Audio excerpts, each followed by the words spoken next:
Okay, what's up guys? So today I'm just going to shoot a video for you giving you some really great ideas to try if you're having trouble lucid dreaming. So I know it can be quite difficult for a lot of people, and I'm getting a lot of emails from you guys saying, well, I say a lot of you guys, but quite a few people emailing me saying, you know, I've been trying for a few months now and it's not really happening for me. I'm not lucid dreaming. Why? What am I doing wrong? They ask me, okay?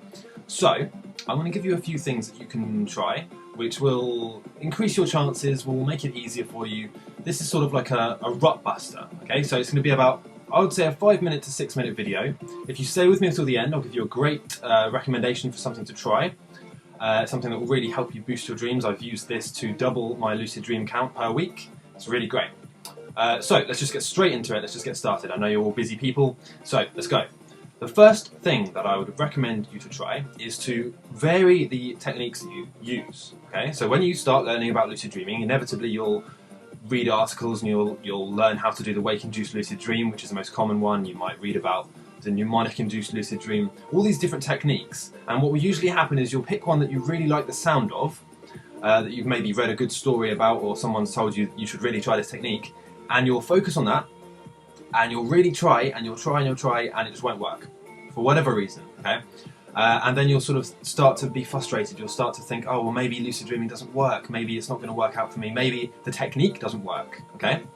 And you'll sort of start to lose motivation, and slowly, you'll dismiss lucid dreaming as something that isn't for you, okay? And this is really bad. I hate it when this happens, especially when it's people I know.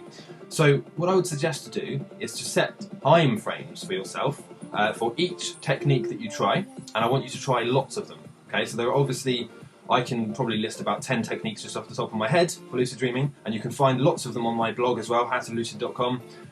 So let's just throw a few examples out there.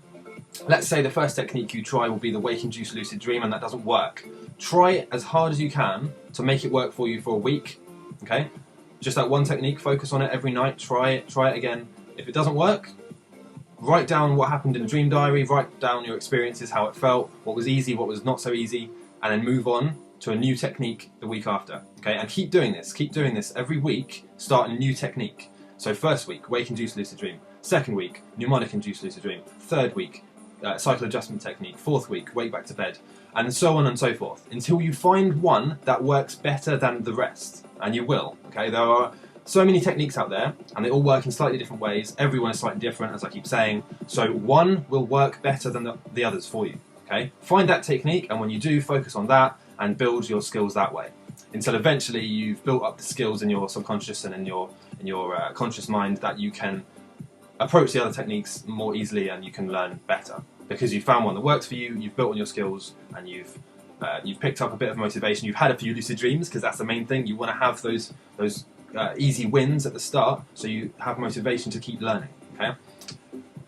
Second thing, moving on, is your sleep pattern. Now, everybody has a natural sleep rhythm. It's called your circadian rhythm, and this refers to the way that your body responds to light and darkness. So normally, if there weren't any screens and artificial light, you would wake up when the sun rises in the morning, and you would go to sleep when the sun sets, when it gets dark.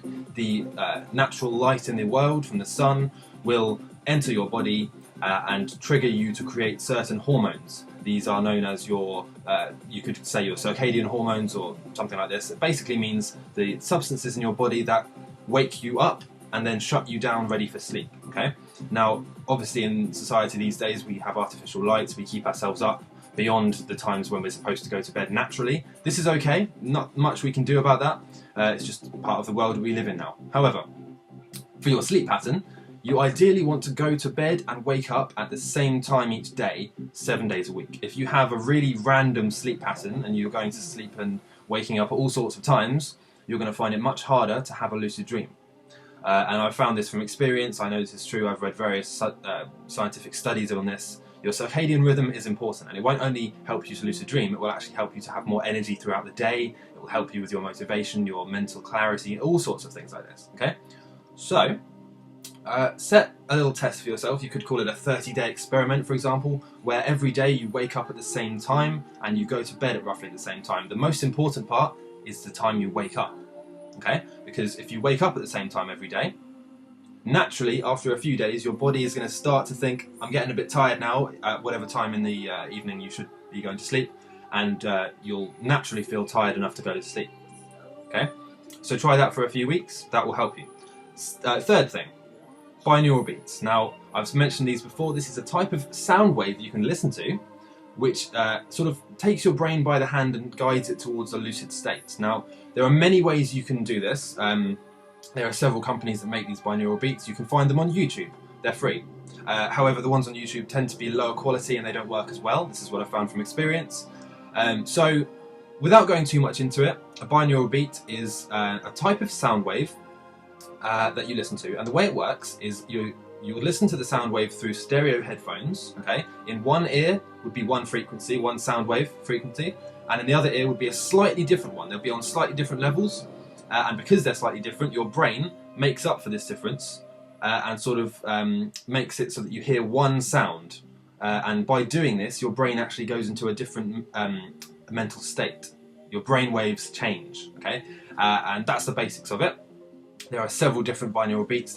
They make them for all sorts of things. You can get them to help you relax, help you wake up, help you think more creatively, and help you lucid dream. So I'll leave some links in the description for those. They're fairly cheap. Or you can go ahead and search it on YouTube, binaural beats for lucid dreaming, and see if they work for you. If you find that the YouTube ones don't work, then maybe come back to this video, try the ones I'm suggesting, but it's totally up to you, okay? Fourth thing, inspiration. Now, this video is going to probably go on more than 6 minutes, but it doesn't matter. Hopefully you're not bored and falling asleep already. So, inspiration. With anything you learn, especially if it's something new, it's important to sort of visualize what it will feel like and sort of get inspiration from a number of sources. So, for example, talking to people that do or can do the thing that you're trying to do. Okay? Sounds simple, but this stuff works, guys. Watching films about your subject, about what you're trying to learn and develop skills in. Okay? Reading books, ebooks, paperback books, articles online, whatever it is. What I'm saying to you is, immerse yourself in lucid dreaming. Learn all you can about it. Read books, okay? I've got a bookshelf here full of books on psychology, lucid dreaming, motivation, personal development, all sorts of things, and I read them. I highlight important bits, I go over them again until it really sort of becomes solid in my mind.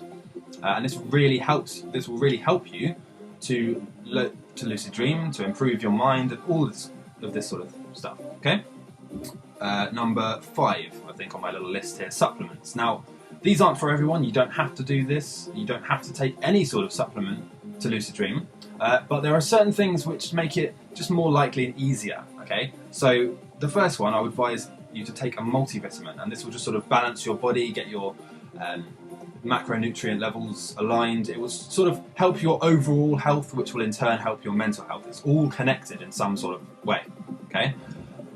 You can also get certain supplements specifically for lucid dreaming, such as, for example, galantamine, 5-HTP. There are all sorts of supplements which will help you with what's called dream support.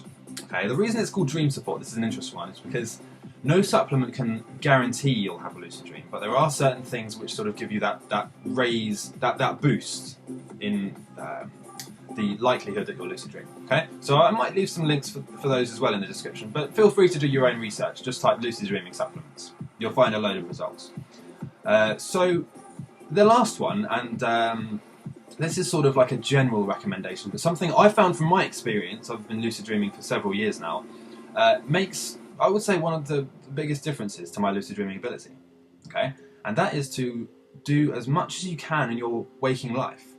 Okay, so at the start, when I first started learning about all of this, I would sort of read a lot about lucid dreaming. I would watch films. I would spend hours, reading through forums. I think one of the first websites I found was World of Lucid Dreaming by Rebecca Turner, and I would just read all of these articles and learn as much as I could. But then I found that it reached a certain point where I reached a plateau. I couldn't really go beyond that, so I sort of gave up for a few months. Okay. And I just started doing all these other things. I went to college, I started having more of a social life and doing all of this stuff. And I found that the more interesting and new experiences I had in my waking life, okay, the more lucid dreams I had. And I think one of the reasons for this is that when you lucid dream, or when you dream in general, part of the dream is made up from your what's known as day residue. Okay, so your memory of things that have happened previously that day. So of course, if you're spending your day sitting in your room, not doing much, then you're going to have less day residue, and you're not going to have as much. You're not going to have as much experience for your dreams to be based around. So what I'm basically saying is try and do as much as you can. Try and have new experiences as often as you can. Travel, go out and see the world, try something new, eat at a new restaurant. All of this stuff will really help you in an indirect way. It will help you to lucid dream. It will bring more randomness and vividness to your dreams. Okay? So I hope this video has helped you. This is just on the 10-minute mark now. I'm going to leave you with that. I hope you've had a lovely Christmas and the new year is going to be great. So, if you've enjoyed this video, please go ahead and subscribe. There's a little button just right there, I'm sure you know where it is. Go ahead and subscribe because I'm going to be releasing a lot more videos soon. And yeah, I'll see you in the next video, guys. Take care.